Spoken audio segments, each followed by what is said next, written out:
7 de la mañana con 16 minutos, 7 de la mañana con 16. Retomamos comunicación con el doctor César Cabezas.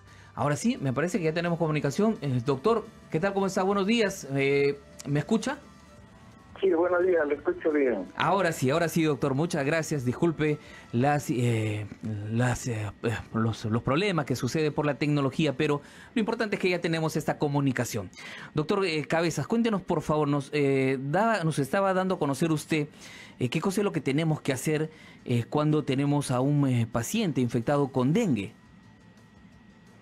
Sí, el dengue empieza con una enfermedad que es febril, dolor de cabeza, dolor retroocular, malestar general, y en 2 o 3 días puede además aparecer algunos signos de alarma.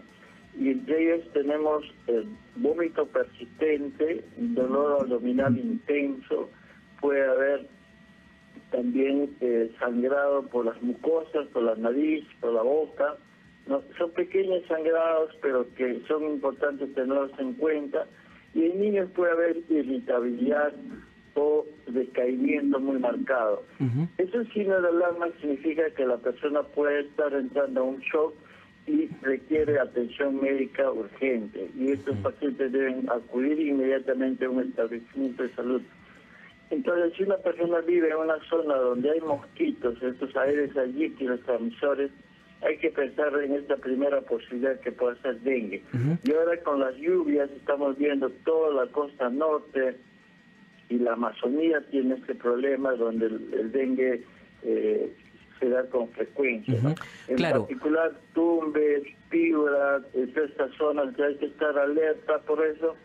Y cualquier síndrome febril o manifestación febril se debe ir a un establecimiento de salud para determinar el diagnóstico, porque puede no solo ser dengue, porque hay otras etiologías también como la leptospirosis, por ejemplo, el Zika, chikungunya, que pueden estar causando la fiebre. Entonces, inmediatamente uno debe acudir a un establecimiento de salud para determinar el diagnóstico y tener una mejora. Claro, doctor, la leptospirosis, lo que nos comenta, ¿qué lo produce?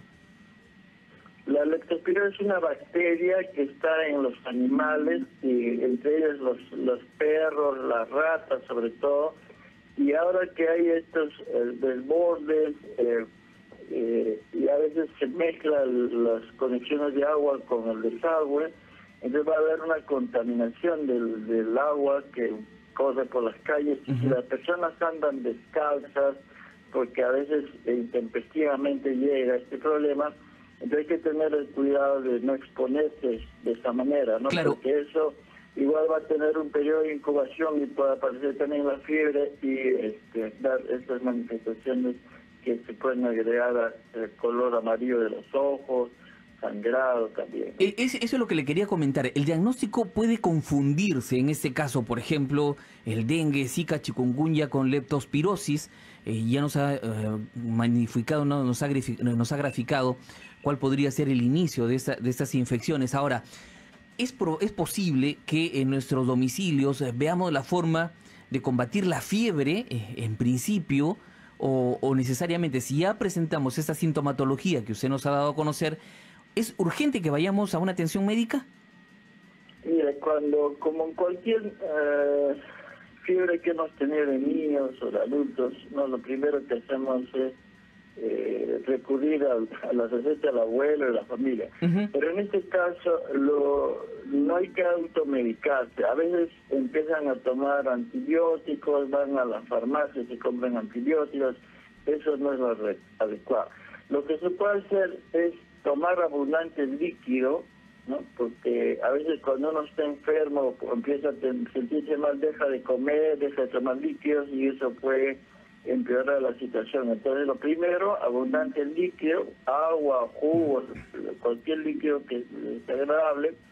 Y para la fiebre y el malestar general solo paracetamol, que es un antipirético, un analgésico, y luego si el problema persiste por horas, entonces deberá en establecimiento de salud. Pero si hay manifestaciones de alarma, como había mencionado, a la fiebre se agrega dolor abdominal intenso, vómitos persistentes, algún sangrado en la piel o en las mucosas o irritabilidad, ahí no hay tiempo que perder, ir a un establecimiento de salud para que sea manejado y tratado adecuadamente.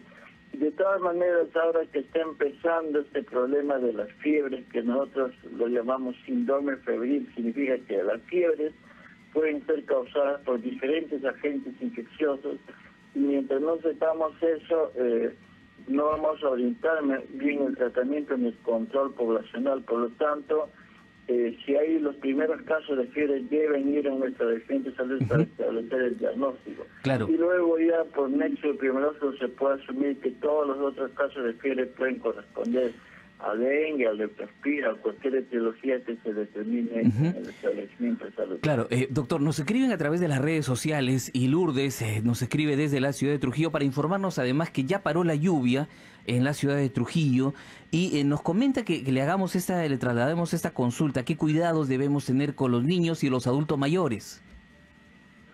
Bueno, hay que estar pendientes de que no tengan malestar general, fiebre, se sientan mal, porque uno cuando empieza a enfermar cambia su conducta, ¿no?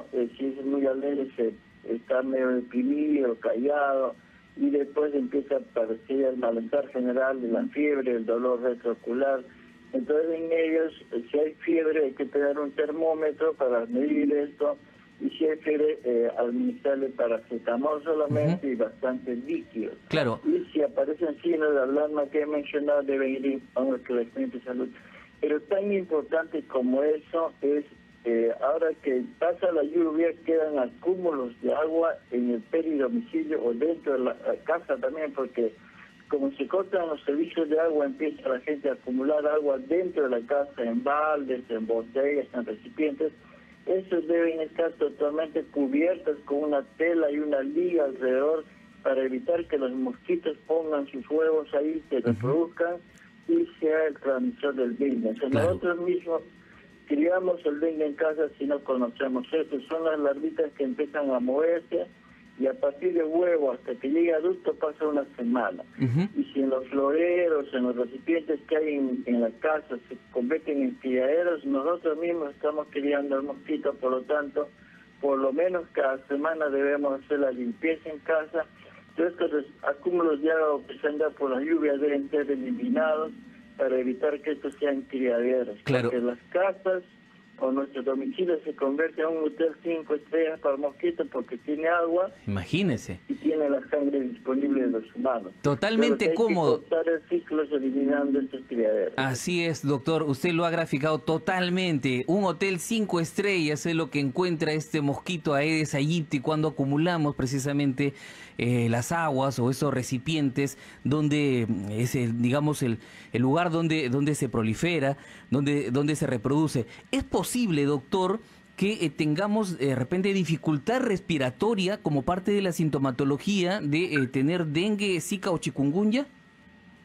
Ahora, un tema que se complejiza este tema porque, claro, la pandemia ya como está en retirada, convirtiéndose en una endemia, ¿no? Porque o sea, este virus del SARS-CoV-2, del COVID, ya va a adecuarse y probablemente sea estacional, como es el caso de la influenza H1N1. Entonces hay que tener en cuenta también que puede seguir habiendo con estas variantes como el Omicron de este virus SARS-CoV-2. Entonces hay que tener en cuenta eso también, ¿no? Si hay manifestaciones respiratorias, lo más probable es que sea un virus respiratorio. Puede ser influenza, puede ser COVID. Entonces, por eso en estos casos es importante un establecimiento de salud para que un profesional de la salud pueda detectar. Mientras, si uno vive en zonas rurales donde no hay acceso a un servicio, no hay que automedicarse y, como hemos mencionado, bastantes líquidos, su paracetamol y darse un tepito para acudir a un establecimiento de salud donde lo pueden diagnosticar mejor. Claro. Y orientar las medidas que deben llevar a cabo los pacientes. Claro, ahora, si hablamos, por ejemplo, de dengue, zika y chikungunya, ¿son mortales, doctor, estas infecciones? El dengue sí, el problema es que el dengue tiene 4 serotipos, significa que ese virus tiene como 4 variantes, digamos. Y si una persona tiene, por ejemplo, en años anteriores ha tenido una infección por el serotipo 1 y ahora tiene por el 2, por el 3 o por el 4, según lo que es diferente al anterior, tiene mayor riesgo de ser formas severas como estos signos de alarma y puede entrar al shock. Y eso, por eso es importante la oportunidad en el diagnóstico. Si uno tempranamente diagnostica, ninguna persona con dengue debiera fallecer, porque el manejo no es con antibióticos, lo que sí necesita es estar hospitalizado y un control permanente de la presión arterial media, y en un periodo crítico, 6, 8 horas, esa persona va a recuperar su estado previo, y en realidad si hay un manejo adecuado, los pacientes no debieran fallecer. Perfecto. En el caso de chikungunya, que ahora está habiendo en Paraguay, en otros sitios, felizmente todavía no ha vuelto en Perú porque antes ya hubo, lo que predomina es dolor articular. En las manos, los pies, todas las articulaciones que empiezan a doler, y igualmente el tratamiento es con sintomáticos, no se necesita antibióticos, porque los antibióticos no matan a los virus, ¿no? Y eso hay que tenerlo en cuenta, no automedicarse. Y en todo caso, si uno va a un establecimiento de salud y se encuentra que además de estos virus hay otra infección bacteriana que sí amerita un antibiótico, en esos casos obviamente sí se requeriría administrarlo. Pero hay que tener en cuenta la no automedicación. Principal, hidratarse, y si hay la fiebre ya permanente, su paracetamol. Y otra cosa que quería comentar, aprovechando este espacio, es que en el fenómeno del niño en años anteriores ha habido un síndrome febril que es causado no es por ningún agente infeccioso, sino es por agente físico, que es el calor. Cuando hay un cambio brusco de temperatura en niños pequeños y en adultos mayores, va a aparecer una fiebre que no calma ni con el paracetamol, con nada, y esas personas pueden sí hacer cuadros graves neurológicos porque hay una afectación del sistema nervioso del cerebro. Porque los niños pequeños no tienen esa capacidad de la termorregulación. Cuando en la temperatura del ambiente aumenta bruscamente 2, 3 grados, como está ocurriendo ahora en el norte, los niños pequeños que empiezan a tener fiebre, ellos sí definitivamente deben ir a un establecimiento de salud para ser diagnosticados adecuadamente. Y tenemos a veces las costumbres, los que procedemos de la sierra, de que cuando un niño tiene fiebre hay que cubrirlo porque se va a empeorar, y eso es fatal, ¿no?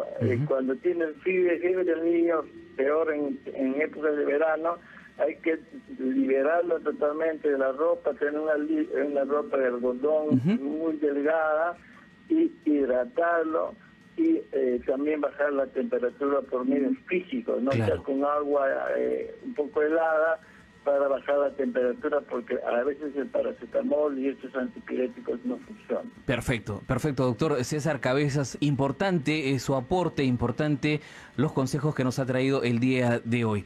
El doctor César Cabezas, médico infectólogo del Instituto Nacional de Salud, estuvo conversando con nosotros y dándonos todos estos importantes